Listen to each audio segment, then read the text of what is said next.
দুর্গা ষষ্ঠীতে প্রায় সবার বাড়িতেই নিরামিষ হয়ে থাকে, আমাদের বাড়িতেও তাই হয়।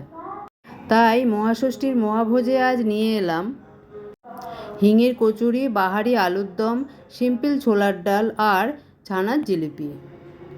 প্রথমেই বানিয়ে নেব বাহারি আলুর দম। কড়াইতে সর্ষের তেল গরম করলাম। আলু আগেই সেদ্ধ করে রেখেছি। তেল গরম হলে কালো সর্ষে কালো জিরে ফোড়ন দিলাম।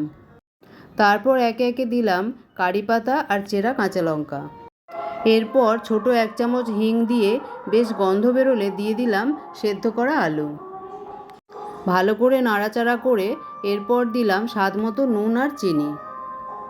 এই রান্নায় হলুদ পড়ে না, তাই হলুদ দিলাম না। সাধারণ বাঙালি আলুর দমের থেকে এই আলুর দম অনেকটাই আলাদা। এরপর দিলাম কাঁচা লঙ্কা বাটা আর আদা টমেটো বাটা। ভালো করে নাড়াচাড়া করে দিলাম অল্প উষ্ণ জল। সবটা মিশিয়ে নিয়ে ঢাকা দিয়ে রাখলাম বেশ খানিকক্ষণ। নিরামিষ দিনে বা যে কোনো পুজো পার্বণে আমাদের বাড়িতে এই আলুর দম হয়ে থাকে। এবার ঢাকনা খুলে দেখলাম আলু মশলার সাথে মজে এসেছে। এবার দিয়ে দিলাম নারকেলের দুধ। বাজারে যে নারকেলের দুধের প্যাকেট পাওয়া যায়, আমি সেটাই ইউজ করেছি।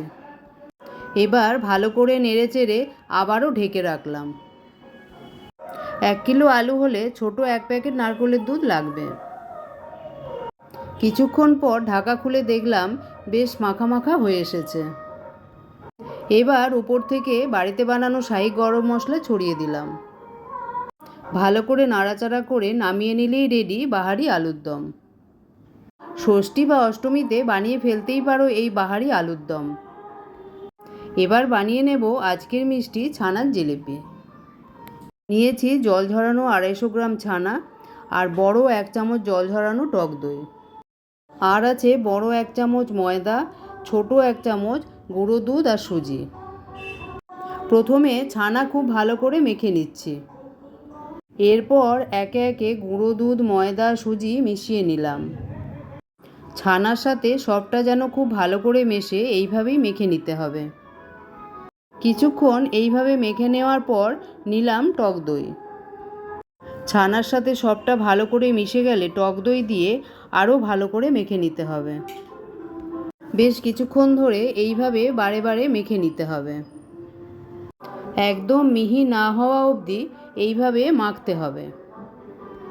ছানার জিলিপি ল্যাংচা, পান্তুয়া নাকি চিত্রকূট, কোনটা তোমাদের সবচেয়ে প্রিয় কমেন্টে অবশ্যই জানিও। গোপালগঞ্জের শ্রীবাসচন্দ্র রায় প্রথম এই মিষ্টি তৈরি করেছিলেন প্রায় 100 বছরেরও আগে। একদম মিহি করে মেখে লম্বা করে ঠেসে কিছুক্ষণ রেখে দিলাম। এবার বানিয়ে নেব রস। 1 কাপ চিনি আর 1 কাপ জল দিয়ে গ্যাসে বসিয়ে দিলাম। এবার এদিকে ছানার জিলিপি গড়ে নেব। প্রথমে ছানা থেকে লেচি কেটে ঠিক যেভাবে দেখছো সেইভাবেই সরু করে হাত দিয়ে গড়ে নিচ্ছি। এবার ঠিক এইভাবে জিলিপির আকারে গড়ে নিতে হবে।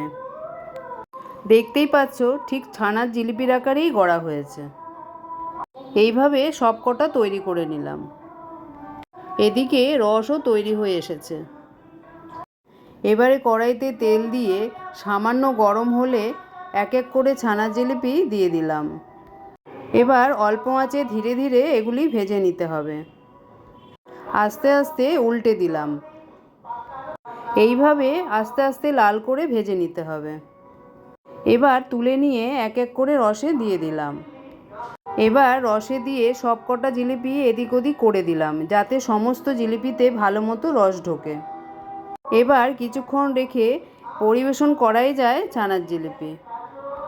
খুব অল্প সময়ে বাড়িতে বানিয়ে ফেলো দোকানের মতো ছানার জিলিপি। আর অবশ্যই জানিও কেমন লাগলো। এবার বানিয়ে নেব হিঙের কচুরি। 1 কাপ বিউলির ডাল ভালো করে ধুয়ে 2 ঘন্টা মতো ভিজিয়ে রেখেছিলাম। এবার মিক্সিতে মিহি করে পেস্ট বানিয়ে নিলাম। এবার কড়াইতে তেল গরম করতে দিলাম। মৌরি, জোয়ান আর হিং ফোড়ন দিলাম। এবার খুন্তি দিয়ে একটু নাড়াচাড়া করে নিলাম। হিং দেওয়ার পর হিঙের বেশ সুন্দর একটা গন্ধ বেরিয়েছে। এবার দিলাম 1 চামচ আদা বাটা, স্বাদ মতো নুন দিয়ে দিলাম লঙ্কা বাটা। এবার স্বাদ মতো চিনি দিয়ে ভালো করে নাড়াচাড়া করে নিলাম। এবার ডালের পেস্টটা দিয়ে দিলাম। ডালের জলজলে ভাব চলে গিয়ে যতক্ষণ না টাইট ভাব আসছে ততক্ষণ নাড়াচাড়া করে যেতে হবে। ভাজা ভাজা হয়ে গেলে নামিয়ে ঠান্ডা করে নিতে হবে। এদিকে তেল, নুন, চিনি দিয়ে ময়দা ভালো করে ময়ান দিয়ে মেখে রেখেছিলাম। এখন লেচি কেটে নিলাম। এবার লেচি নিয়ে হাত দিয়ে আস্তে আস্তে চ্যাপ্টা মতো করে নিলাম। তাতে ডালের পুর দিয়ে ভালো করে মুড়ে নিলাম। ঠিক যেভাবে দেখছো ঠিক এইভাবেই মুড়ে নিতে হবে। যে কোনো কচুরিতে পুর ভালো করে ভরা না হলে বেলার সময় বেরিয়ে আসতে পারে। তাই খুব ভালো করে পুর ভরে মুড়ে নেওয়াটা বিশেষ প্রয়োজন। হিঙের কচুরিতে এই হিঙের গন্ধটা অসাধারণ লাগে। এবার সবকটা লেচিতে এইভাবে পুর ভরে নিলাম। এদিকে কড়াইতে তেল বসিয়ে গরম করতে দিলাম। এবার একটা একটা করে পুর ভরা লেচি বেলে ডুবো তেলে ছেড়ে দিলাম। গরম তেলে পড়তেই কচুরি বেশ ফুলে উঠেছে। হিঙের গরম গরম কচুরি একদম তৈরি।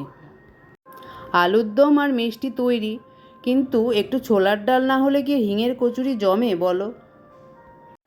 তোমরা কারা হিঙের কচুরি ভালোবাসো কমেন্টে অবশ্যই জানিও।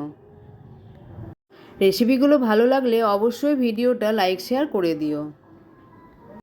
এবার খুব সিম্পলি বানিয়ে নেব ছোলার ডাল।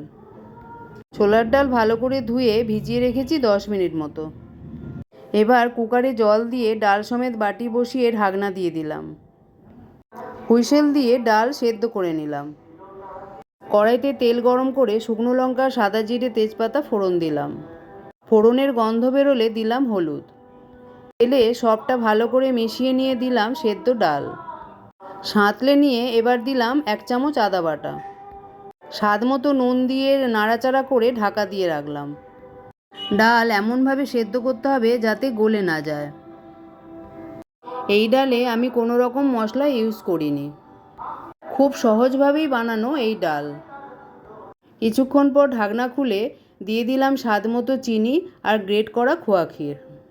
ভালো করে মিশিয়ে আরও কিছুক্ষণ ফুটিয়ে ডাল ঘন করে নিলাম। ছোলার ডাল তৈরি।